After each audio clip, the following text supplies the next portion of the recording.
système français nous enferme. Et Rentrer en France, ça me déprime un peu. Alors, t'es tombé sur quoi quand t'as tapé comment devenir riche? Eh bien, je bosse plus de 4 heures dans une journée. Cramer du 7, 8, 9 000 euros dans le vent, quoi. Let's go. Ok, vous êtes lancé quand sur OnlyFans? Il a volé notre intro. Bon, aujourd'hui, on est avec Hugo. Enchanté. Hugo, l'homme le plus riche de Bali.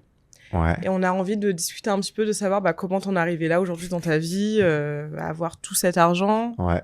tout ce physique incroyable, Aussi. cette vie incroyable, pour partager un peu à l'audience et inspirer les plus jeunes. Bah ouais, les gens ont le droit de savoir. Je ne dirais que la vérité et rien que la vérité, parce que je pense que c'est important d'être transparent sur le parcours et donc de parler aussi de la vente d'organes et des choses qui ont été nécessaires pour en arriver là. De toute la corruption aussi, parce que pour posséder une île comme ça, c'est pas si évident. Tu détiens Bali, donc. C'est pas officiel. Ça peut Hugo pas Land. l'être. Hugo Land. Non, mais déjà, merci de me recevoir. Et je vais répondre à cette question, mais si elle est très large, comment peut-être la renommer un petit peu. En vrai, ce qu'on a envie de savoir, c'est comment t'as commencé. Donc toi, tu as quel âge? J'ai 28 ans. Ouais. 28 ans, et tu t'es lancé à 19, 20. 19. Ça dépend si on compte le freelancing en tant que Uber Eats comme étant de l'entrepreneuriat ou pas. Oh, en soi, ouais, J'ai t'es à ton envie, compte, quoi. Moi, j'aime bien. Ouais, J'aime c'est bien un compter. début. Donc, ouais, du coup, plutôt 10 ans en fait. 10 ans d'activité 10 en ans ligne, d'activité en ligne. Enfin, du coup, Uber, Ouais. d'activité. Waouh, De livraison de pizza sympa. en freelance. Et Mais c'est- Avec comment une volonté de scaler les pizzas. faire des pizzas un véritable business? Exactement. Et comment tu t'es lancé du coup? Parce que 19 ans, c'est hyper jeune. Ouais. Alors, en gros, je vous fais un peu la version quand même un peu courte, mais en gros, moi, j'ai pas eu mon bac. Et je voulais La pas honte. le... Ouais, un peu. C'est un peu bof. Mais donc, j'ai pas eu mon bac et j'étais dans un délire où je voulais pas le repasser parce que j'étais pas du tout académique, pas du tout scolaire et tout. C'était même une source d'angoisse pour moi. Et donc, je me suis dit, mais c'est pas grave. Tu feras des petits boulots toute ta vie et ça ira très bien. Donc, je suis allé au plus accessible, Deliveroo à l'époque, et j'ai fait ça un an et demi. Là, j'ai pété des plafonds de malade, dans le sens où, alors que je pensais gagner le SMIC toute ma vie, je me suis fait du 2000, 2005, 3000, 3005 sur le plus gros mois, en charbonnant à vélo comme un ouf. Et en plus, j'étais en forme parce que je faisais du vélo, donc puis c'était pas si désagréable. Ouais. Tu te balades dans Paris et tout, tu commences à connaître la ville par cœur. Enfin, j'étais vraiment en mode, putain, on m'a menti, la vie va être super. Et après, j'ai eu un poste de commercial qu'une pote m'a donné. Et là, je devais appeler des gens. De toute façon, j'ai le même parcours que Enguerrand, en fait. ouais. Enfin, mettez l'épisode où Enguerrand s'exprime sur ça. On en sert. Et du coup, j'ai fait ça pendant un an et demi, pareil en freelance, avec des commissions du coup sur le nombre de personnes que j'arrivais à ramener. Et ça m'a connecté à un univers un peu plus sérieux, au monde de l'entreprise, à des responsabilités aussi, car c'était la première fois que... Enfin, quand tu livres une pizza, il n'y a pas trop d'enjeux, si ce n'est la fin de la personne qui est affamée. Des fois, c'est important. Mais là, j'étais en mode, ah oui, d'accord, si je fais mal mon taf, les gens sont au chômage. Donc, il y a quand même un enjeu un peu plus big. Et je me suis régalé. Et puis là, j'ai commencé à m'intéresser vraiment à l'entrepreneuriat et au business. Et j'ai écrit la requête à la con sur YouTube. Comment devenir riche? Et cette requête, les gars, change des vies. Hein. Il faut l'écrire. Si vous l'avez jamais fait, faites-le maintenant. C'est tellement cliché d'écrire ça. Oui. Sur Internet, mais je pense que beaucoup de personnes le font. Et t'es tombé sur quoi quand t'as tapé comment devenir riche? Eh bien, Yumi Denzel, hein, pour ne pas le citer. Et donc, qui parlait de e-commerce. Et donc, j'ai regardé 2 semaines. Après, j'ai lancé mes premières boutiques e-com, faites à l'arrache, en suivant ces conseils gratuits sur YouTube. Il n'y avait pas de formation payante, je pense d'ailleurs, à l'époque. Et ça n'a bien évidemment pas marché, parce que la vie n'est pas aussi simple que ça. Mais site e-commerce sur site e-commerce sur site e-commerce, après, ça m'a mis comme un pied dedans. Et pour aller au bout de l'histoire, du coup, j'ai échoué plusieurs fois en e-com, mais j'avais un petit bagage du coup de connaissances. Et j'ai rencontré, lors d'une soirée d'entreprise de là où j'étais commercial, un gars qui du coup, lui, faisait du business à plein de niveaux et voulait lancer un département e-commerce. Moi, je suis rentré en full drag, en mode, mais je connais, attends, mais je connais très bien, j'en fais depuis longtemps. Il me montrait déjà les chiffres qu'il arrivait à faire lui, alors que pareil, il venait à peine de lancer ça, c'était déjà astronomique. Donc j'étais en mode, ah putain, ouais, pas mal, alors que c'était démentiel. Et donc bref, en gros, il voulait monter une équipe à e-com, et je lui ai dit, mais j'en suis. Il me donnait rendez-vous en septembre, donc 2 mois plus tard, donc j'arrive. Il a vu très rapidement que j'étais une énorme fraude. Mais j'étais là. C'est bon, il est là. T'as compensé avec la good vibe. Voilà. Ouais. Donc finalement, les 2 premiers mois, il devait se dire, mais quel recrutement de merde. Et en fait, j'ai fait mes preuves doucement mais sûrement. Il m'a fourni une équipe, il m'a fourni un financement, il m'a fourni des locaux. En fait, il m'a tout donné. Et pendant 3 ans, on a fait du e-com ensemble. Alors, bien évidemment, il prenait une bonne grosse partie de tout ça, mais en même temps, il avait tout fourni. Mais moi, ça m'a mis vraiment le premier step pour me lancer en e-com. Et puis 3 ans après, je lui ai racheté une boutique et je me suis barré. Et c'est toujours une boutique que j'ai aujourd'hui, et que 6 ans après.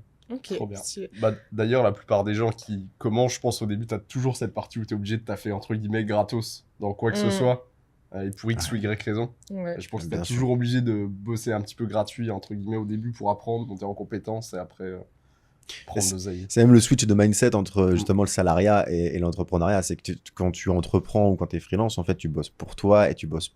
Tu dois pas corréler ton temps de travail à un salaire, une rémunération, sinon tu es dans le mindset à l'ancienne. De ouf. On bosse gratuitement la plupart du Ouais. temps et de temps en temps, on récolte les gains de ce qu'on fait. C'est plutôt dans ce sens-là qu'il faut le voir. C'est De vrai. ouf.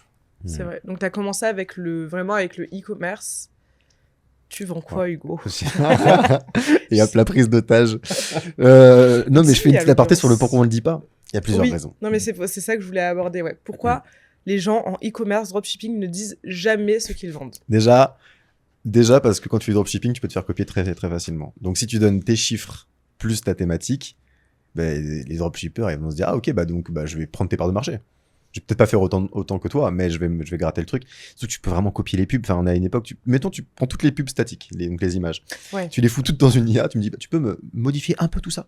Puis, du coup, ils ont les mêmes, un peu modifiés, ce qui fait que c'est même pas du vol de contenu. Il déploie tout ça. Il fait les mêmes pages produits que toi, mais pareil, dans une IA, modifie un peu. C'est-à-dire qu'encore à l'époque, tu volais. Du coup, tu pouvais avoir quelques galères, quelques conflits un peu juridiques. Autant maintenant, tu paraphrases. tu paraphrases tout et tu envoies et tu prends des parts de marché.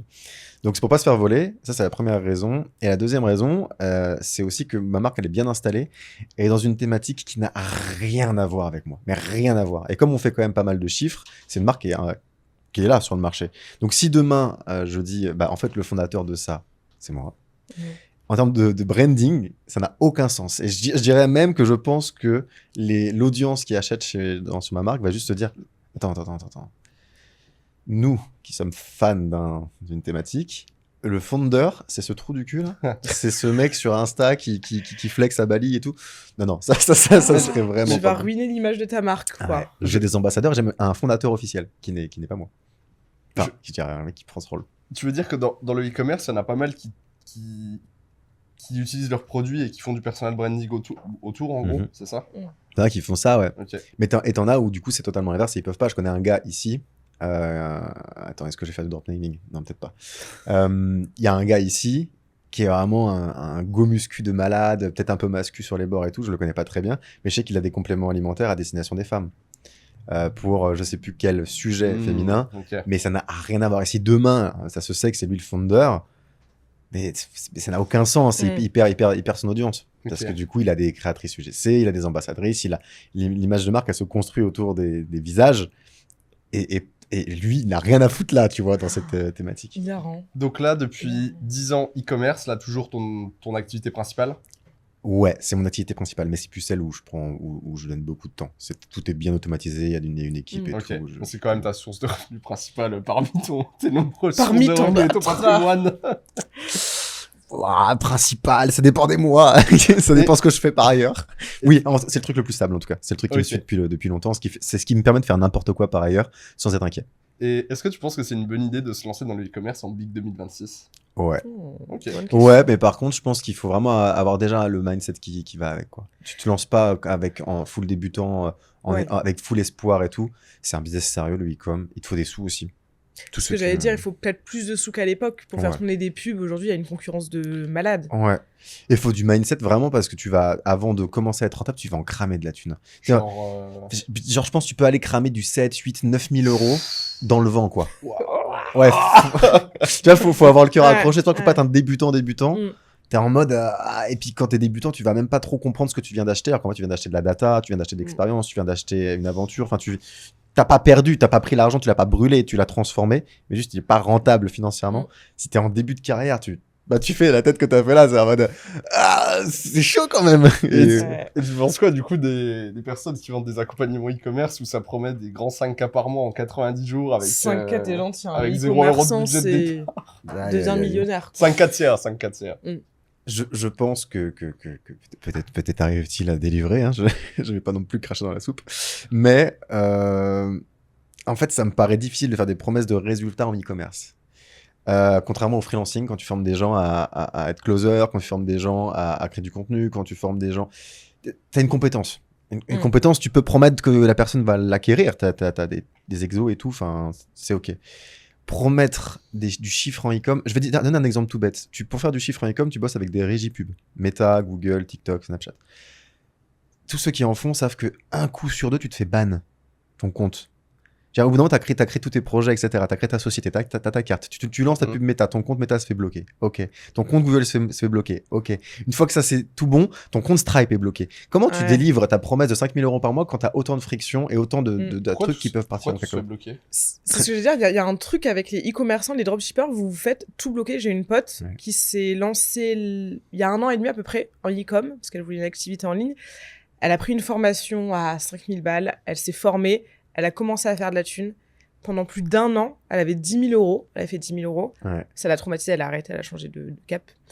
10 000 € bloqués sur son compte pendant des mois et des mois. Je crois 1 an, ça a été bloqué avant qu'elle les récupère. Pourquoi? Qu'est-ce que vous faites? Mais c'est pas notre faute déjà.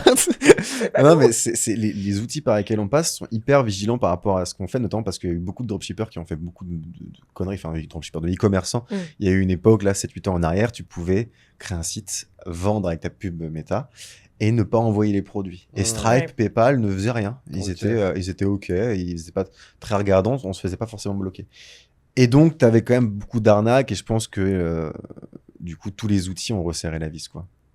Et le truc, c'est que sur les régies pubs, c'est des algos qui te bloquent. Et donc, dès qu'il y a un red flag sur ton site ou sur tes pubs, ben, tu te fais ban. Et puis, il y a une espèce de secte un peu secrète là autour de tout ça. Tu sais, les gens vendent des comptes pubs et tout, du coup, des comptes pubs avec des insiders. Il y a des insiders pour tout maintenant. Non, mais ça me surprend. Tu t'étais bloqué sur PayPal. Ouais, si tu veux, je connais un insider PayPal qui va te débloquer pour 10 000 balles. Oui, moi j'ai eu mon compte Insta là qui est bloqué. Ouais. T'inquiète pas, j'ai eu j'ai des contacts un peu chelous sur mon téléphone. Limite, je sais pas si je veux les garder, je sais pas c'est qui. Ils sont en mode t'inquiète, je connais un mec. Et t'imagines? C'est pour ça fou. Et il y en a pour toutes les grandes entreprises. C'est c'est un gars, t'inquiète, envoie 2 000 € en crypto et il s'occupe de ton truc. Et t'es en mode, mais qu'on est rentré dans quel schéma là? Parce qu'effectivement, les comptes pub, tous les gens que je connais qui se font bloquer et qui sont en mode, comment on fait? On essaye plein de solutions. T'as des entreprises qui dépensent 10 000 € par jour, qui sont sur le compte Facebook de la grand-mère, parce que lui se fait pas ban, bah savoir pourquoi. Faut croire que Gisèle n'est pas un red flag. Et c'est horrible de bosser dans ces conditions-là. Et du coup, quand tu n'y arrives pas à faire tout ça, on te dit, non, mais t'inquiète pas. T'investis un petit billet avec un mec un peu sombre et il te donne un compte pub qui va tenir. Tu fais, mais ok, d'accord. Donc c'est comme ça qu'on fait de la pub en 2026. Ouais. L'enfer, les réseaux sociaux. Mais c'est fou quand même, 7, 8, 9 000 € à cramer en e-commerce. Après, j'imagine il y a un peu une part d'aléatoire en e-commerce quand même. Tu peux avoir des boutiques qui pètent, on mise beaucoup là-dessus, non? Ouais, c'est pour ça, c'est plutôt que moi je dis il faut être prêt à perdre 7-8 000, même peut-être un peu plus. Mais ça dépend aussi de la stratégie que tu vas mettre. Si tu dis, ok, je vais faire du full organique, bah un bon courage à toi et j'espère que l'algorithme va aller dans ton sens et que tu vas créer du bon contenu. Mais tu peux te dire, ok, je vais faire du full TikTok, full gratuit. Et espérer générer des ventes comme ça. Il y en a plein pour qui ça a été le cas. Donc, il y a quand même plein de stratégies qui sont pas coûteuses.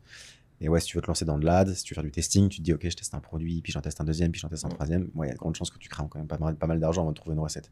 Même moi, j'en fais depuis longtemps. J'ai constamment mon staff qui crée des sites et on push des déploiements.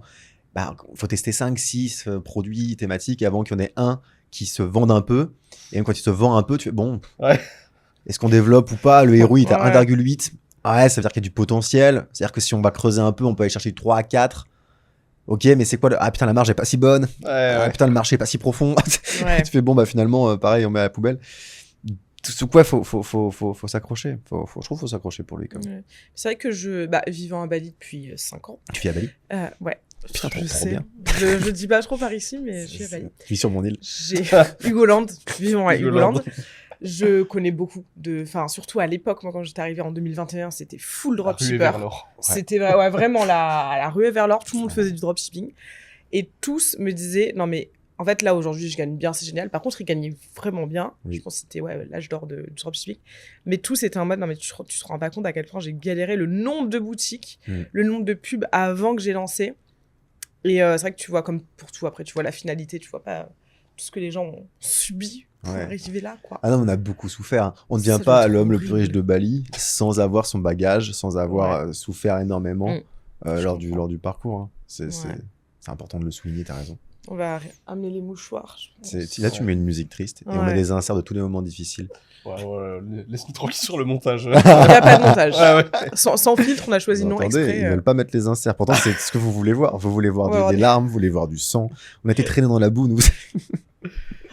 Ok, hyper intéressant. Et en ce moment, du coup, ça ressemble un peu à quoi ta vie? T'es à Bali la plupart du temps ou pas du tout? Ouais, actuellement, je suis à Bali la plupart du temps, mais effectivement, je bouge un petit peu en Thaïlande. Là, je vais bouger en France pendant 1 mois. Je sais pas si je vous l'avais dit. Mais parce que j'ai pas le choix, c'est pour mon DTV. Il faut que je sois en France pour ton DTV DTV thaïlandais que je suis en train de demander. Okay. Donc, j'étais en full paperasse pour savoir d'où j'allais le faire. Le plus simple, là où il y a le moins de friction, c'est depuis la France. Et du coup, j'ai dit oui pour la France et tout. Et ils m'ont annoncé après coup. Donc, du coup, par contre, les démarches, ça sera entre 4 et 6 semaines. Et j'étais en mode 4 et 6 semaines en France. Putain, et t'en reviens en plus de la France. Ouais, j'étais là-bas au mois de mai, là. On est au mois de juillet, là. Enfin, on est début juillet. Oui. Ouais. Mais c'est terrible. Ouais. Bon, après, c'est l'été, du coup, on va voir. Petite Eurosummer, tranquille. Petite canicule, surtout, hein. Ouais, ça sera fini, peut-être quand je vais. Ah oui, d'ailleurs, j'ai vu les chill à Bali hier, il y avait toutes les vidéos des gens qui se battent au Lidl pour les climatiser. T'as vu? J'ai pas vu, mais ça m'étonne pas. Les gens se battent, mais à la muerte limite, ça écrase des petites mamies pour aller choper un climatiseur. Parce qu'il reste des petites mamies, pour moi, elles étaient toutes sélection naturelle. Je veux dire, avec la canicule, je pensais que ça avait fait le ménage. Mais ok. Mais ouais, ça m'étonne pas. C'est là où je suis. C'est la France. Hein. Les gens se foutent sur la gueule pour du Nutella pendant le Covid, alors. C'est vrai. Alors c'est pour un truc comme un ventilateur, je comprends. Est-ce que toi, quand tu rentres en France, t'es trop content, t'as envie d'y rester, tu te sens comment quand tu rentres en France? Toi t'es resté surtout toi Thaïlande, c'est ça? Ouais, j'ai fait beaucoup Thaïlande, Bali. Mais en fait, toutes ces dernières années, mine de rien, c'était quand même très 8 mois en France, 4 mois à l'étranger, tu vois. C'était plutôt ce rapport-là. Il n'y a que cette année, là, en 2026, où ça fait, du coup, on est au mois de juillet, j'ai fait 5 mois et demi ici et en Thaïlande. Et j'ai bien l'intention de continuer là-dessus. Mais sinon, rentrer en France, là maintenant, aujourd'hui, rentrer en France, ça me déprime un peu. Alors, j'aime l'idée de revoir à chaque fois mes proches, j'aime l'idée de 3 trucs, genre le fromage, le vin, je me dis, oh là là là là, on va se régaler.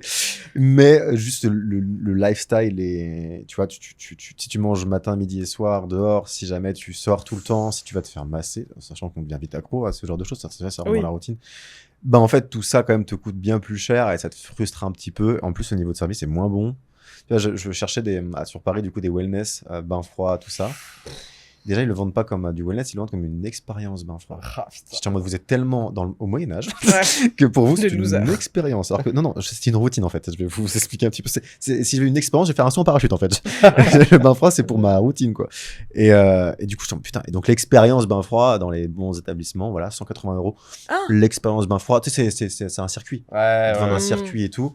Et t'es en mode d'accord. Donc là, j'ai payé 180 € pour aller faire un circuit bain froid, alors que c'est le prix de l'abonnement à Omni. Ah, ça, je le cale. Allez, Omni. Parce qu'il me semble qu'en France, même dans les plus grosses gyms et tout, au max, t'as sauna, hammam, mais bain froid, crois pas qu'il y ait, même dans les meilleurs gyms. Y a pas. À Paris. À Paris, les gars. Une ville qui a sa réputation quand même, qui a une histoire. Ouais. C'est une petite ville, là. Je veux dire, Elle a fait son petit boucan. Elle a fait son petit...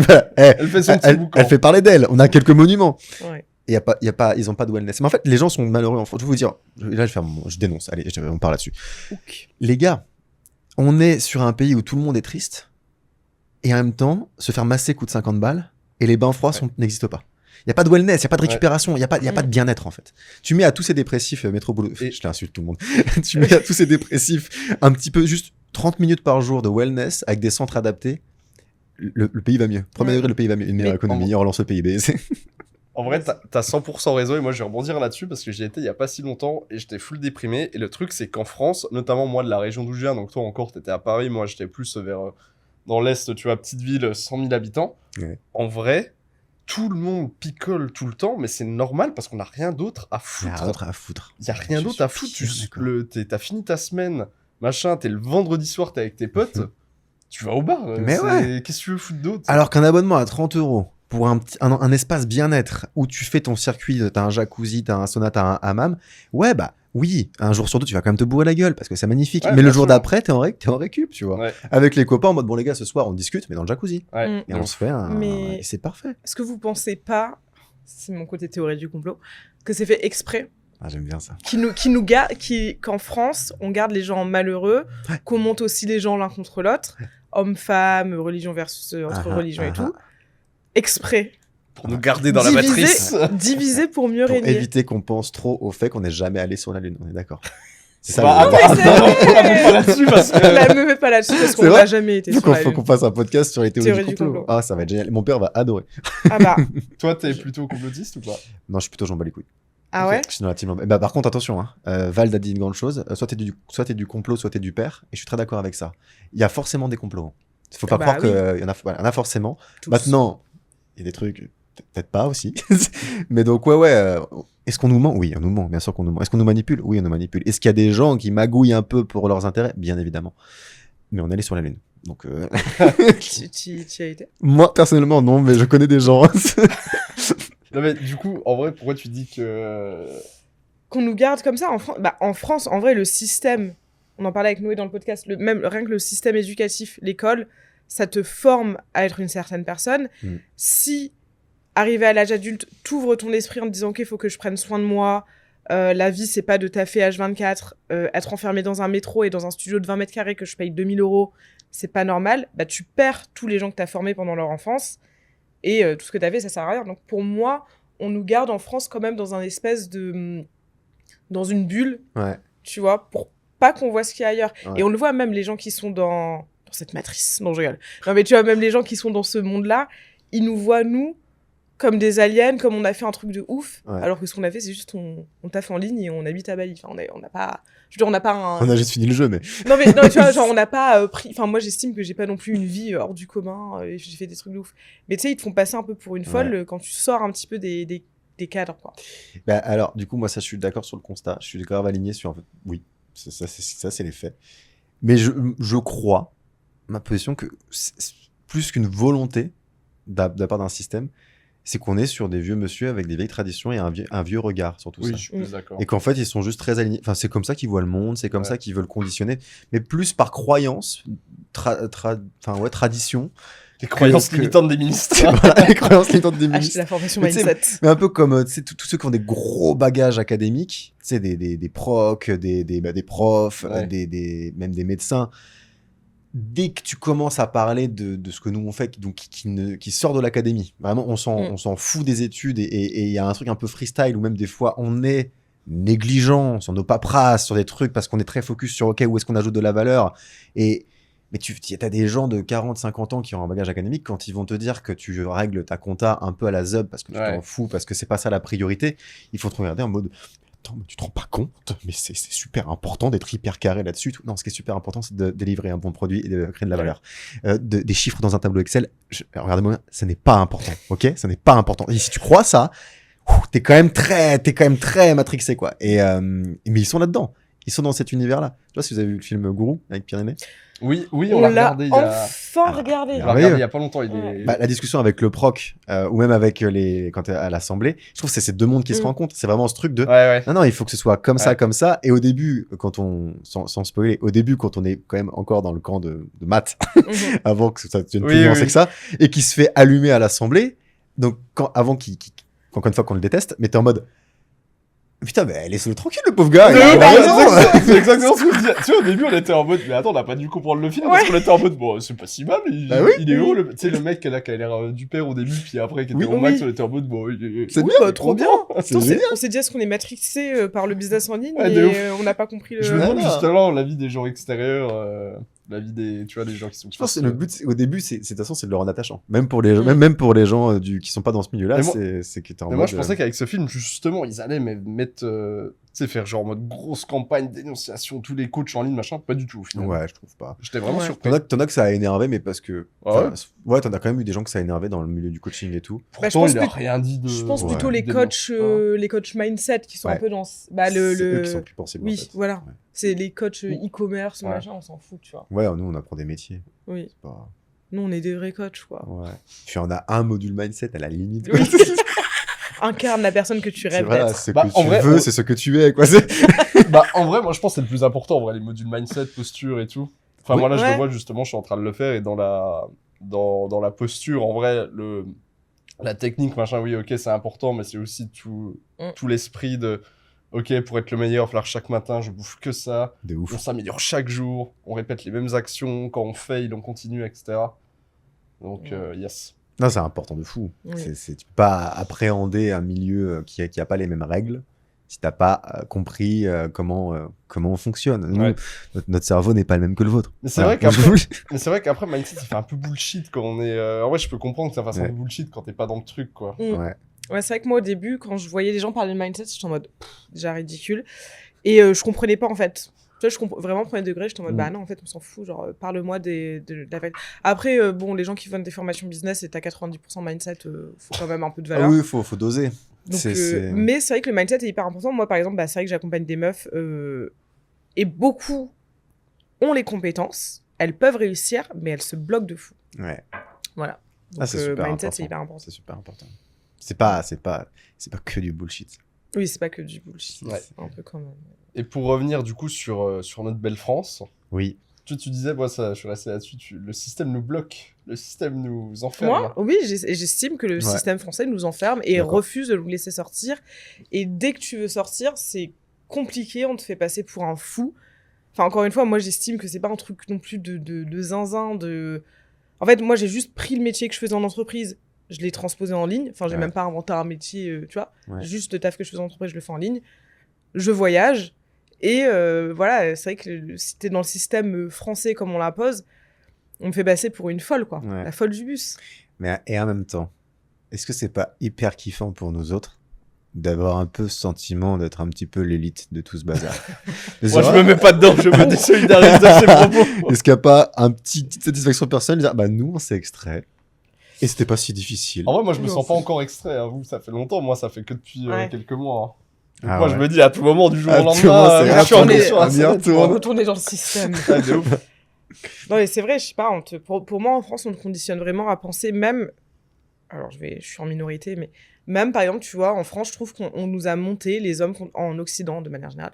On nous monte les hommes contre les femmes, les salariés versus les entrepreneurs, les X religions versus Y religions. Genre, tout le temps, tout est dans le conflit, divisé pour mieux régner. Voilà, moi ça j'y crois à fond, pas en mode complot, mais en mode en mode Machiavel, en mode il y a des bouquins très précis qui expliquent comment ça fonctionne, quoi. Non, donc, mais c'est plus facile de diriger un peuple qui se tire dessus qu'un peuple où tout le monde s'aime, tu vois. De toute façon, de la confusion, un peuple confus qui sait plus trop donner de la tête, qui sait plus trop qui sont les responsables, qui sont les coupables et qui vont dire bah c'est le voisin le problème.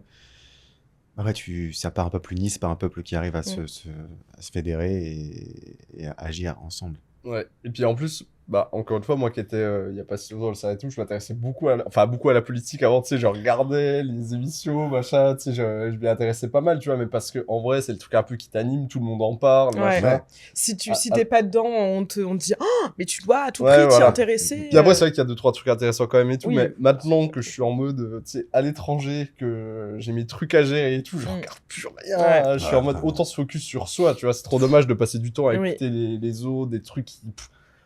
Puis même au-delà de ça, de toute façon, même en vrai, je pense qu'il faut rien attendre du gouvernement. Concentre-toi sur toi, fais ta life. S'il y a des trucs qui vont dans ton sens, tant mieux. Si ça va dans ton sens, tant pis.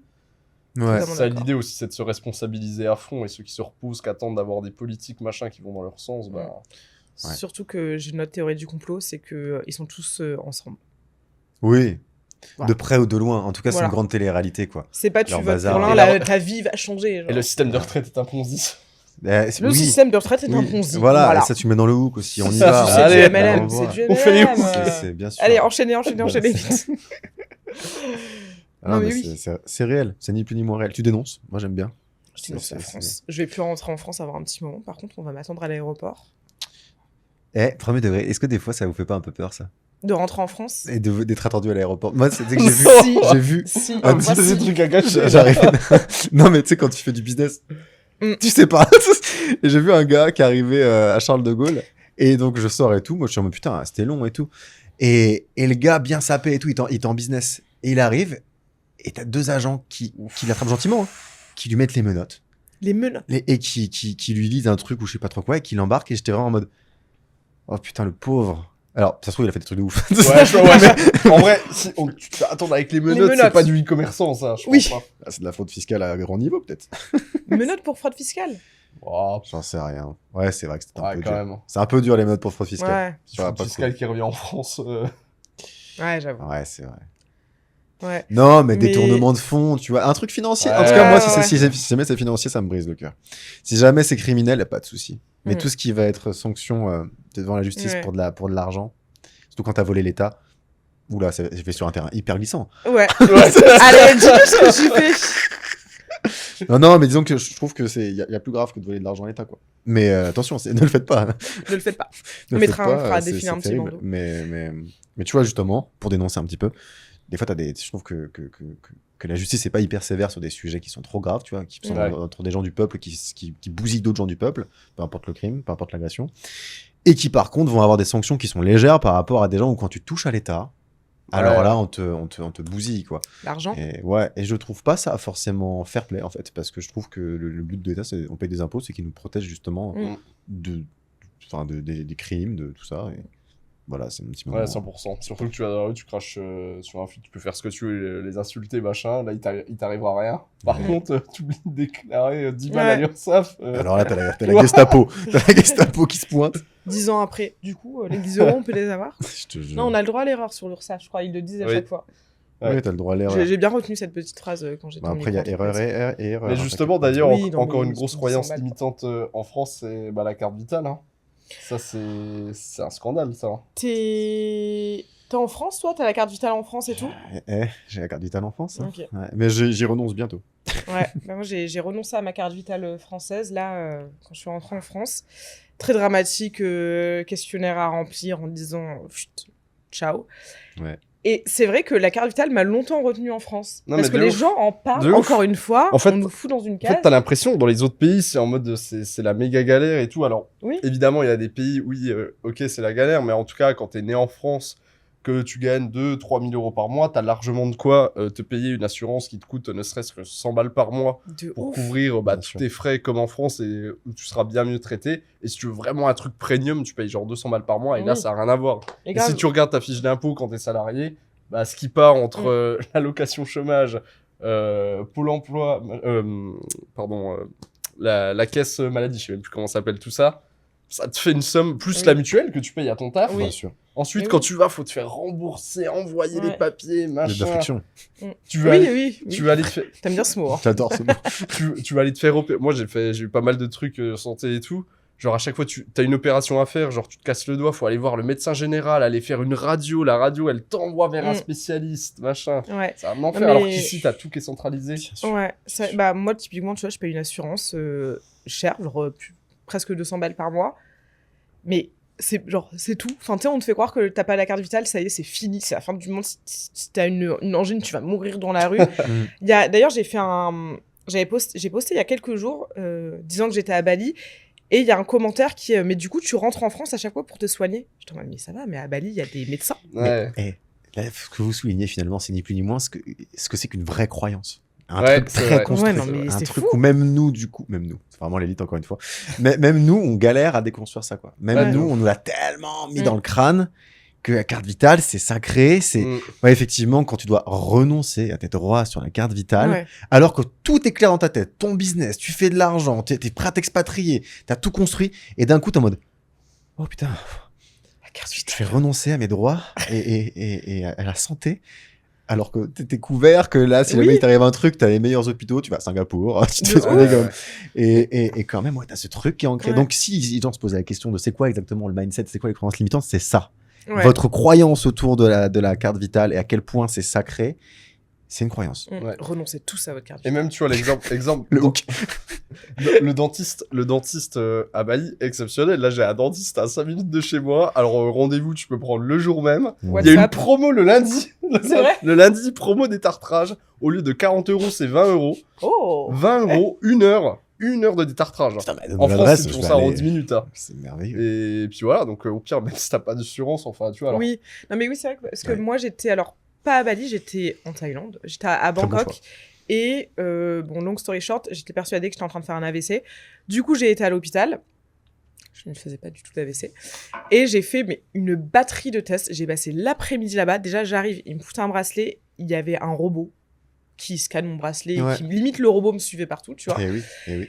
Je fais des trucs, des scanners, des machins, des prises. Et moi, je me disais, j'avais pas d'assurance. Je me disais, je vais payer tellement cher. J'avais trop peur.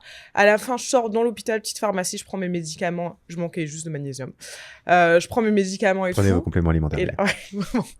Et là, je sors et je crois que j'avais payé genre 45 €. Ouais. Et j'étais là, mais what? Et t'avais même eu le drone qui te suit partout pour que tu puisses faire du contenu après. Exactement. Une équipe de caméras. En plus, ils shootaient un film dans le hall de l'hôpital. Bref. Voilà, 40 €. J'étais en mode, ça va. C'est quoi ce drama qu'on a autour en France De ouf. Donc voilà. Je suis totalement aligné. Hein. Rendez vos cartes vitales. Enfin, si vous êtes en poste et tout, non, gardez vos cartes vitales. Mais si vous pouvez vous expatrier en tout cas, n'ayez pas peur de ça. C'est pas si grave. Oui. Mais par contre, souscrivez des assurances. Hein, restez pas. Oui. Ouais, il y en a plein qui viennent sans assurance. Par contre, ça c'est chaud par contre. Non, soyez pas cons. Hein, il faut être couvert hein, parce que effectivement, on se dit des fois non, mais on est prudent et tout. Mais moi, j'avais un pote coloc à Koh Samui. Pareil, c'est tombé de nulle part, infection au rein. Mais qui vient de nulle part, quoi, vraiment en mode. Et puis, du coup, il est allé quand même une semaine à l'hôpital à Koh Samui. C'était quand même quelques milliers d'euros. Pour les nuits, pour les examens, pour le. Est-ce qu'il avait pas d'assurance? Et si, mais tu sais, au début, t'as toujours ce truc, même quand t'as une assurance, de est-ce qu'elle va me couvrir ou pas. Ah oui, ok. Mais en tout cas, il était très content d'en avoir une à ce moment-là. Parce qu'il commençait à se poser la question, et il regardait l'addition, et il tombe, je crois que même si je suis pas fini de soigner, je pense que je vais sortir. Hein. Tu vois, c'est je me sens mieux. Ils me disent qu'il faut que je reste 3 jours de plus à 900 € la nuit. Je vais y aller, hein, parce qu'il était pas sûr que l'assurance le couvre et tout. Donc soyez assurés. Oui, soyez pas cons. Hein. Of course. Yes. Ouais. C'est important. Il faut le dire aux jeunes. Il faut le dire à la nouvelle génération. T'as 18 ans, assure-toi, putain. Et si t'es en France, prends une mutuelle aussi, si t'en as pas. C'est important. Exactement. Voilà. Sur ce sujet joyeux. C'était super. Ok, parlons un peu de Bali, du coup. Moi, j'aimerais bien savoir pourquoi t'es venu à Bali. Qu'est-ce qui t'a donné envie de venir à Bali? Est-ce que c'est les réseaux sociaux? C'est avant tout une quête de colonisation, pas se mentir. C'est une volonté de mettre un peu de baguette et de fromage, de vin blanc en Indonésie. C'est avant tout ça. Et sinon alors, Bali, j'ai découvert ça il y a 8 ans. C'est un voyage, j'étais juste allé dans le nord. Et donc, j'avais bien kiffé déjà à l'époque. Il y avait un gros coup de cœur, mais je connaissais pas Canggu, Kuta, Seminyak. Enfin, je connaissais pas le... Ça n'existait pas de toute façon. Tout à fait. Ça n'existait pas. Ouais. Donc, je connaissais pas un peu tout ça, toute cette ambiance-là. Et aujourd'hui, du coup, ce qui fait que je suis revenu tous les ans. À chaque fois, je revenais, à chaque fois, c'est merveilleux. Et là, aujourd'hui, ce qui fait que vraiment je suis bien, c'est donc, on en parlait tout à l'heure, mais c'est les routines que tu peux avoir ici. Le côté des salles de sport super bien équipées, le côté des restaurants healthy bons. Tu te régales et tu manges très bien. Le côté, tu prends le soleil, donc le côté wellness, pareil, très accessible. Du coup, bain froid, bain chaud. Enfin, c'est mon circuit à Omni. T'arrives bain froid, rebain froid, bain chaud, hammam, sauna, petite lecture d'un bouquin près du feu. Tu marches dans l'herbe pieds nus et après tu vas manger healthy. Tu rentres à la maison, t'es quand même bien, quoi. Il y a Hugo, il a la routine à Ronaldo là. Non, mais c'est quand même merveilleux, quoi. Et puis si jamais tout ça, ça n'a pas suffi. Donc, t'as passé une mauvaise journée. T'as fait tout ça, ça n'a pas suffi. Tu vas te faire masser. Ouais. Si ça suffit pas, tu vas te bourrer la gueule. Donc, il y a vraiment un accès au fait d'aller bien qui est merveilleux. Clairement. La routine, elle est trop agréable. Les gens sont trop sympas. En vrai, c'est dur d'être malheureux à Bali. Comment tu peux être malheureux à Bali? Je vais te dire, quand tu commences à être ruiné, quand tu arrives au bout et ça arrive à beaucoup de gens ici. Quand tu pars, ouais. Mais il y a pas mal de gens qui, effectivement, se perdent là-dedans. C'est tellement bien qui bossent plus beaucoup et les comptes se vident et on en voit plein. Donc ils finissent par rentrer quand ça fait 1 an, 2 ans quand t'as cette vie là et que tu rentres en France, là t'es malheureux.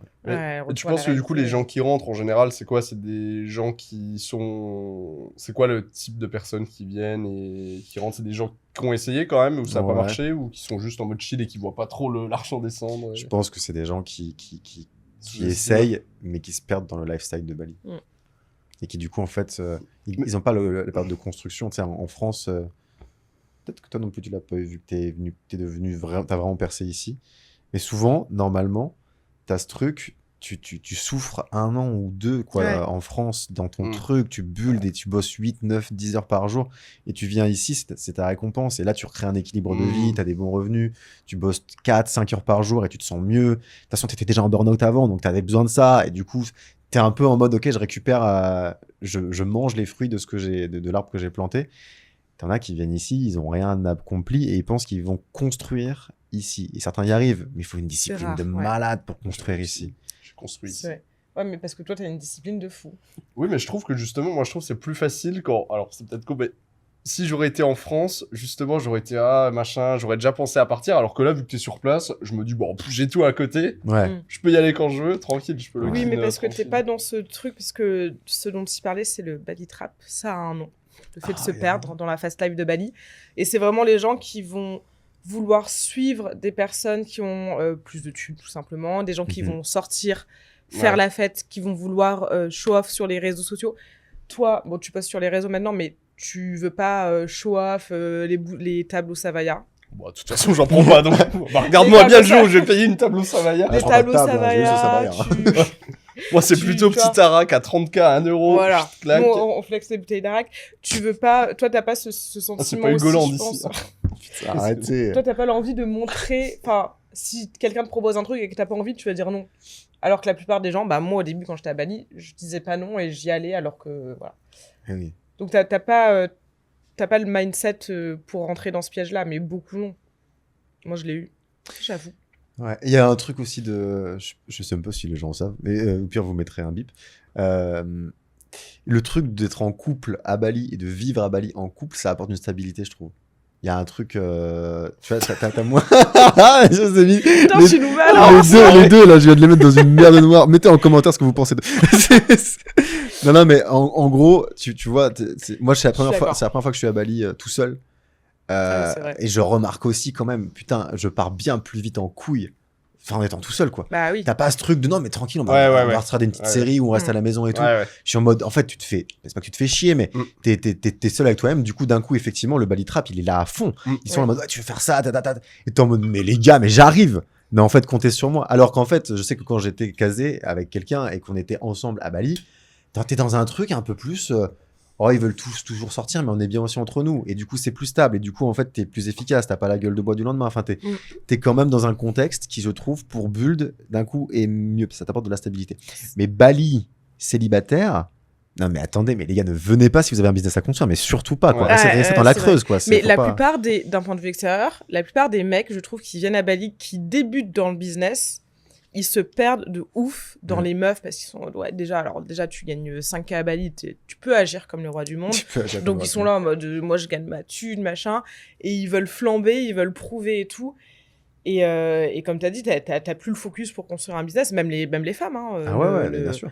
Moi au début, je me suis perdue dans pas dans le monde des hommes mais dans le monde de la night. Enfin genre je sortais beaucoup et tu ne peux pas être focus le lendemain, c'est pas possible surtout à nos âges. Mais de toute façon déjà de 1 quand t'es en couple, t'as moins envie de sortir déjà, que ce soit n'importe où dans le monde, mais c'est grave amplifié à Bali, parce que ça coûte rien. Parce que tu sais, quand tu sors, les dilemmes, c'est toujours ça, c'est ça me coûte un peu. À Bali, ça coûte rien.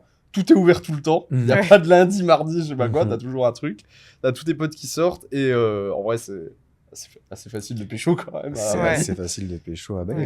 Et voilà, tout le monde est good vibe, tout le monde est en vac, machin, tout le monde est à moitié à poil toute la journée, donc... Il y a une vibe. Il y a une vibe. Il y a cette vibe-là, oui, c'est vrai que c'est hyper facile, comme tu dis, de sortir à Bali, c'est trop facile et je pense que parfois c'est un peu négatif. Là, moi, je me suis grave calmée depuis, ça fait bien 2 ans, mais les premières années... 3-4 fois par semaine. Bon, après, j'étais plus jeune à l'époque. Genre, maintenant, je ne pourrais pas, je pense. Même quand tu sors pas, en fait, tu vas voir un sunset, tu vas boire un coup. Et c'est ça. Moi, j'ai eu le déclic il y a 2 ans où je me disais, je bois tous les jours. Mais pas, je me fous. Je vais au sunset, on se dit, un verre de vin. Et tu sais, ça va vite en mode, on prend une bouteille, on est 3. Bien sûr. On prend une bouteille de vin, puis machin. Attends, elle est vide déjà alors que le soleil n'est pas couché. Allez.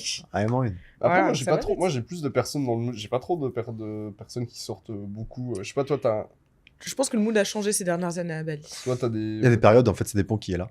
T'as vu qu'il y a du turnover sur les gens qui sont là. En fait, c'est toi le pote qui sort tout le temps, en fait. Je viens de capter. Tu es cette personne. Ouais, j'avais dit, en plus, il me répond en mode normal. C'est mais... pas ma faute, c'est les autres. Ouais, c'est possible que je sois un peu ce gars-là depuis quelque temps, là, ouais. Je suis désolé. Mais on a je suis tous, désolé, non, mais Enguerrand. on a tous nos les périodes. phases. On a tous les phases. Ouais. Là, toi, t'es dans la phase où tu sors beaucoup. Ouais. T'estimes. Ouais, Combien ouais. Sortir en mode soirée, combien Sortir en mode soirée une Ouais. fois par semaine. une fois par semaine, Ouais. c'est mieux. Ça va. Mais par contre, vraiment le lifestyle chill, quoi. Mm. En gros, pour dire les termes, en ce moment, c'est rare que je bosse plus de 4 heures dans une journée. Oh, quand même. Ok. Ouais. Ouais, mais non, mais quand tu même taffes quand 4 même. heures. Ah ouais, non, tous les jours, je fais, parce que de toute façon, vous le savez, j'ai plusieurs boîtes, donc ça a besoin de. Ah bah, ça a Hugoland, besoin de- Hugoland ne se construit pas en Voilà. bossant 30 minutes par jour. C'est important que je regarde ce qui se passe, mais ouais, je suis pas dans une grosse productivité. Et donc Ouais. quand si je sors pas, par contre, je vais vraiment au sport tous les jours. Je vais me faire masser, je vais aller me balader, je vais me dire bon, est-ce qu'on ira pas à la plage? Ouais, allons à la plage. Je vais aller voir des potes et tout, sans se retourner le crâne. Oui. Mais quand même. Oui. Mais c'est intéressant ce que tu as dit parce que c'est vrai que sur les réseaux sociaux, tu as l'impression que tu as fait 4 heures par jour en tant qu'entrepreneur. C'est wouh, j'ai charbonné toute la journée. Alors que tu dis, c'est vrai que ça reste quand même un peu un minimum. Enfin, nous, on est dans une phase où on charbonne toute la journée. Mais même quand tu es en mode chill, bah, tu te vois quand même taffer un petit peu Ouais, tout le temps. rentrer la tête dans l'ordi, quoi. Non, et quand tu veux build, en plus, donc, quand tu es en début de carrière, les gens, ils ont l'impression en freelance qu'ils bossent beaucoup. La plupart, même les charbonneurs, font moins que s'ils étaient en CDI, tu sais, en 35 heures et tout. Ah bah oui, bien sûr. Ça fait, mais les gars, si vous êtes entrepreneur, quelque chose soit bien clair, et que vous êtes en début de carrière, si vous n'envoyez pas 50 heures par semaine, a priori, je vais pas faire de trucs général parce qu'en vrai, on fonctionne tous différemment, donc il faut aussi s'écouter, voir votre productivité et tout. Mais a priori, c'est pas anormal que vous vous tapiez 50 heures dans la semaine régulièrement, que votre samedi au minimum il saute et que vous soyez en train de construire et que ça se passe pas bien et que vous faites des actions dans le vide et que c'est le but du truc. Et la récompense qu'il y a derrière, Bali. C'est ça. Bali 4 heures par jour. Elle est à la hauteur. Puis franchement, moi, enfin, il y a franchement un soir sur deux. À minuit, t'es dans le lit, puis tu reçois un truc WhatsApp et t'es vraiment en train de rouvrir l'ordi. Putain, on m'a envoyé ça, j'ai oublié de faire ça. Malade. Et c'est ok, en vrai, moi ça me dérange pas. Tu ouvres les yeux, t'es sur ton téléphone, tu fermes les yeux 2 minutes avant, t'es sur ton téléphone. Ouais. Le matin, tu déverrouilles, tu dis putain, qu'est-ce que je vais avoir quelle galère j'ai aujourd'hui. Mais en vrai, aujourd'hui. au moins, après, les avantages, c'est que quand même, pas de réveil. Bah, tu gagnes bien plus, y a personne qui te fait chier. C'est juste, en vrai, je pense que la plus grosse difficulté, c'est toi qui dois te gérer. Il y a personne qui va te dire, qui va te bourrer au cul. Si tu vas pas chercher de ton oseille, t'auras rien. Mais par contre, t'as cette liberté, quoi. Et d'accepter le fait qu'il faut taffer. Parce que moi, je suis sûr, ça m'en fout. C'est un sujet mais c'est cool. En fait, je pense qu'il faut juste trouver un truc que tu kiffes, tu vois, une compétence, peu importe. Et comme on le dit, au début, tu vas pas kiffer tout de suite. C'est comme quand tu fais n'importe quoi. La première fois que tu vas à la salle, tu te dis pas, c'est une dinguerie. Faut juste faire pendant, tu vois, quelques semaines. Je pense, tu vois, pendant quelques semaines, tu t'apprends à apprendre, etc. De ouf. Puis après, je pense que ça vient tout seul. Et quand tu vois les résultats après que ça t'apporte, forcément, ça motive. Il faut trouver son truc, quoi. Mais c'est un engrenage, c'est un cercle vertueux. Une fois qu'il est engagé, t'es dedans. Puis on s'amuse bien en vérité. Enfin, il y a ce truc vraiment de ouf. Je pense que ça, le business, c'est avant tout un grand terrain de jeu. Tu t'amuses, tout est possible. Une fois que t'as commencé et que t'as détruit un peu la barrière, et que t'as un nouveau mindset, tu te rends compte que tout est possible. C'est ce que j'allais dire, parce qu'au début, c'est dur. Tu sais, moi, tu m'aurais dit ça, j'ai mis sous ma gueule. Il est complètement con. Pour qui il se prend là? Non, mais Elon Musk. De ouf. Mais je pense, en vrai, moi, ce qui me fait un peu rigoler, les gens, en vrai, sont en mode, ils viennent de commencer, genre, dans un nouveau truc, et ils ont peur de ils ont pas envie de taffer gratos, genre, je suis en mode, mais what the fuck, genre, En fait, les gens commencent et veulent fournir les efforts que t'as à la fin, c'est-à-dire ils se lancent et ils veulent une formation en ligne qui rapporte des revenus passifs, taffer 1 heure par jour et vivre à Bali. Et tu pourras arriver là, tu dois charbonner avant. Alors que c'est l'offre et la demande, en fait, à quel moment, pourquoi quelqu'un, et que ce soit dans n'importe quel, on peut prendre le montage vidéo, on peut prendre ce que vous voulez, mais à quel moment quelqu'un te prendrait, toi, qui a 0 expérience, qui publie pas sur les réseaux sociaux, qui fait rien du tout par rapport à tous les leaders qu'il y a sur le marché, tu vois. Vous êtes ni plus ni moins en train de souligner une autre croyance, et une croyance très ancrée, travail égale salaire. Oui. Et c'est hyper ancré. Et en fait, faut réussir un peu à déconstruire ça. Le fait de travailler, c'est une volonté d'apporter quelque chose. C'est plutôt, enfin, le rebrand, le reframe, le truc. C'est tu bosses pas pour gagner, pas directement en tout cas. Tu bosses pour acquérir une compétence, tu bosses pour délivrer un produit qualitatif, tu bosses pour ça. Et donc, il faut être hyper ok, hyper à l'aise. Ouais, j'ai fait 50 heures cette semaine et non, j'ai gagné 0 €. Ouais, et les gens ne veulent pas. Ouais. Les gens veulent pas. Ouais. C'est pas possible pour eux. Ouais.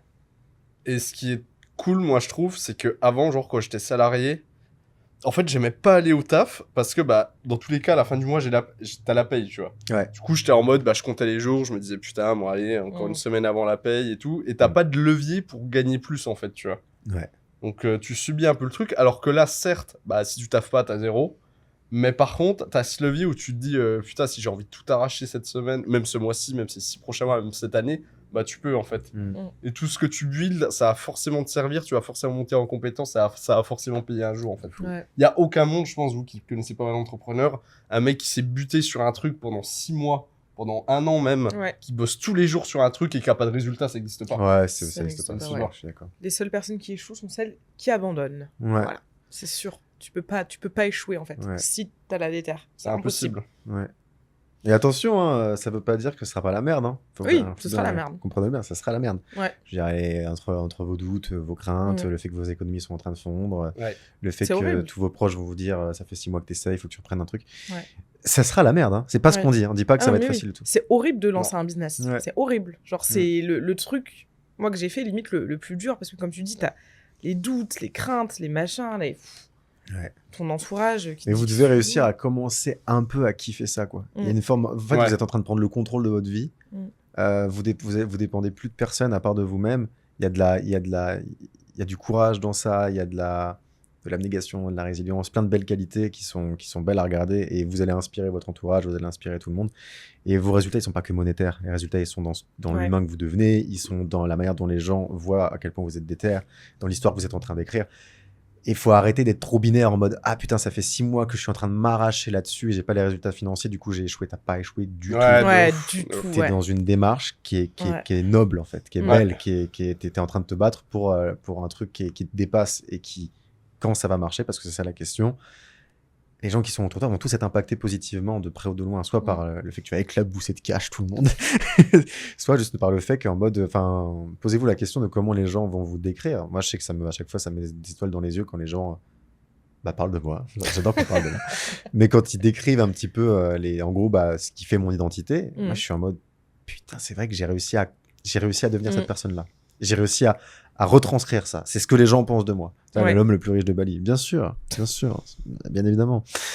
Mais en fait, c'est ça le parcours. C'est avant tout ça le parcours. C'est ce que tu fais et comment t'impactes les gens autour de toi. Donc, on s'en fout que ça fait 6 mois que financièrement ça rapporte rien. Ouais. Vous êtes une belle personne. Ouais, de ouf. C'est trop beau. et surtout, encore une fois, tu vois, au pire, tu reprends ton taf comme avant et tu recommenceras après. Et puis c'est ok, tu vois. Le pire scénario, il est pas si pire, en fait. Oui, en fait, c'est ça. C'est exactement je crois que ça. Tu as fait un contenu là-dessus. Oui. La théorie du pire. Mais ça, je le dis tout le temps, mais ouais. Au pire. Mais ouais, je sais pas comment. Mais en fait, moi, je peux en parler facilement parce que c'est tout récent, tu vois. Il y a 2 ans, enfin, il y a un an et demi, j'étais encore salarié, CDI, corpo et tout, et tu me parles d'entrepreneuriat, je suis en mode, mais pas du tout. Tu me parles de formation en ligne, je suis en mode, c'est du scam, c'est de l'arnaque. Donc le switch, il est radical. Énervé, mais ouais. Mais en fait, t'es vraiment dans une. Je sais pas comment l'expliquer, mais ouais, tu te mens un petit peu à toi-même, tu te dis que c'est pas possible, tu te dis que. Ouais. Après, je pense qu'il y a aussi des fautifs, il y a aussi tous les petits cons où il y a eu des vrais scams, tu vois. Oui, bien sûr. Donc ça aide pas et... Oui, mais bon, c'est pas... J'ai vu alors, attendez, faut que je réfléchisse, j'ai vu un TikTok qui disait ça. Genre, si t'achètes une formation en ligne et que t'es pas satisfait ou que ça marche pas, ou que tu lances un business et que ça marche pas et tout, pourquoi t'abandonnes au lieu de réessayer, alors je le dis hyper mal, alors que, en couple, tu le fais pas. Par exemple, en couple, si tu te mets en couple avec quelqu'un et que ça marche pas, tu vas pas te dire, du coup, le couple, ça existe pas. Tu vas réessayer avec quelqu'un d'autre. Le couple, c'est un scam, hein. Tu vois. Je tiens à le dire. Non, mais c'est une phrase de closer. Ouais, c'est un traitement d'objection, ça. C'est peut-être Shelby qui veut dire ça. J'ai vu ça sur les réseaux sociaux en mode, en gros, réessaye, tu vois. Ouais. Et j'étais d'accord, je me serais fait avoir par les closers. Là, c'est des mécaniques un peu c'est des sophismes, c'est des trucs un petit peu comme ça, bande de salopards. Faire des parallèles sur 2 trucs qui n'ont rien à voir. Et ça n'a rien à voir, mais j'étais d'accord, tu vois. Je trouve que si ça marche pas, c'est pas grave, tu réessayes, on s'en fout. C'est on s'en fout que ça marche pas. Non, mais en plus, surtout, en vrai, quand c'est arrivé, moi, ce qui me rendait malade, c'est que moi, à chaque fois, parce que j'ai changé pas mal de domaines, de branches et tout, et à chaque fois, je recommençais un peu au poste le plus bas, entre guillemets. Tu vois, même si c'était des grosses boîtes, des trucs corpo et tout, à chaque fois, j'étais un peu obligé, je devais gravir les échelons et ça me cassait les couilles qu'au bout d'un moment, bah, t'es tout le temps en bas, tu vois des mecs au-dessus de toi qui sont pas plus compétents que toi, c'est juste ça fait plus longtemps là qu'ils sont dans la boîte, tu vois. Ça prend des années pour avoir une augmentation, ça prend des années pour augmenter au poste suivant. Vas-y, au bout d'un moment, c'est bon. De ouf. L'horreur. Toi, t'as pas travaillé Je dis de ouf, mais j'ai pas travaillé. De fou. T'as jamais été salarié? Non. Bah, non, parce que c'était... Uber Eats, c'est quoi, t'es freelance? Freelance, et quand j'étais commercial, pareil, j'étais freelance. Okay. Jamais eu de... Un petit stage? Bah si, stage de 3e. J'ai fait un stage de 3e. Oh bah super, l'expérience professionnelle des entrepreneurs, quoi. C'est la SPA. Oh. Qu'est-ce que t'as appris là-bas? C'est même associatif, c'est même pas. Ah, de ouf, alors lui, il a jamais... Putain, c'est stage de 3, quoi. Ouais, j'aime pas le système, qu'est-ce que je vous dis, c'est comme ça. Et petite question, parce que tu t'es lancé hyper tôt et t'es hors du système, et ton petit frère, du coup, est aussi un peu dans cette DA, si j'ai bien compris. Ouais. Vos parents, ils sont dans cette lignée ou rien à voir? D'entrepreneur, non. Ouais. Entrepreneur, okay, non. Mais comment? Ils ont jamais mis de frein, en tout cas. Ok. Pourquoi tes parents? Mon père, il est fonctionnaire, il est attaché territorial au Conseil général de Saint-Denis, et ma mère, elle était contrôleuse URSSAF. Merci à vous d'avoir regardé ce podcast. Voilà, non, mais attention, après, ça veut pas dire que... c'est une personne géniale, je n'en doute pas. Tout à fait. Ça doit être dur comme métier, ok. Ouais. Donc pas... En tout cas, c'est la fonction publique, quoi. Oui, la fonction publique et tout. Fonctionnaire aussi. Confortable aussi, parce que classe moyenne, tu vois. Enfin, en tout cas, il y avait des sous, je m'inquiétais pas quand j'entreprenais, je m'inquiétais pas que... Enfin, j'avais... Pas à la rue, quoi. Même si j'ai tout foiré, voilà. T'es un épo baby, quoi. Voilà, donc pareil, hein, gratitude par rapport à ça, on part pas tous du même niveau, il y en a pour qui c'est plus difficile de se lancer, c'est clair. C'est clair, totalement d'accord. Moi, c'était assez simple de me lancer, et puis du coup, par contre, vu que j'avais raté mes études, personne m'attendait au tournant. Et c'est hyper confortable d'être attendu nulle part, parce qu'en fait, quand les gens ont des attentes autour de toi, quand les gens, ou même quand t'es déjà en poste et t'as des trucs à perdre, etc., le fait d'avoir une prison dorée, un truc à perdre, que ce soit donc soit de la reconnaissance, soit un salaire, etc. Ça rend la chose en termes de mindset plus difficile de switcher. D'accord. Et d'ailleurs, je t'en prie. Et d'ailleurs, en psychologie, les gens ont plus peur de perdre que de gagner. Ouais. Exactement. C'est vrai. Et moi, c'était vraiment ça la démarche, c'est que je n'avais rien à perdre quand j'ai démarré. J'avais rien à perdre, tout à gagner. Et en fait, d'ailleurs, dès qu'il y a eu les premiers résultats, mais d'où ça sort ton histoire? C'est comme ça. Depuis quand tu peux nous inviter au resto? Et en fait, du coup, après, il y a que des gens qui sont agréablement surpris en mode mais d'où tu sors, quoi? Qu'est-ce qui s'est passé? Quel a été le cheminement pour en arriver là? T'as mis combien de temps à faire ton premier mois à genre 10K? C'est un peu complexe parce que du coup, j'étais avec l'équipe du gars dont je vous ai parlé. On faisait les 10K très vite, très très vite. Mais du coup, moi, ma part là-dedans, déjà, il faut faire le bénéfice sur un chiffre à 10K. Non, mais 10K en mode sur le compte. Enfin, pour moi, 10K mois sur ton compte. 21 ans. 21 ans, j'envoyais des factures de 11, 12 000. Donc 3 ans, ça peut être 3 ans. Depuis ton début. 3 ans, depuis le début de 3 ans. Stylé. Ouais. Et toi? Moi, pareil, je crois 3 ans. Je l'ai fait en 2024. Je me suis lancée en 2000. Ouais, 2 ans et demi, 3 ans, pareil. Pareil. Et toi? Ah ouais, j'y suis encore. 2 ans et demi, 3 ans. On tira peut-être plus vite. Tu iras sûrement plus vite que nous. Non. T'as des outils qu'on n'avait pas à l'époque. Bon, ça y est. Non, mais c'est vrai. Vous avez des outils qu'on n'avait pas à l'époque. Elle avait pas de formation. Et nous, on a... Non, mais c'est vrai. vrai. Tu t'es pas lancé il y a 20 ans. Non, mais déjà... Non, mais en vrai, c'est bête. On a l'IA. L'IA, elle peut t'aider vachement. Ah, mais il y avait ChatGPT il y a 3 ans.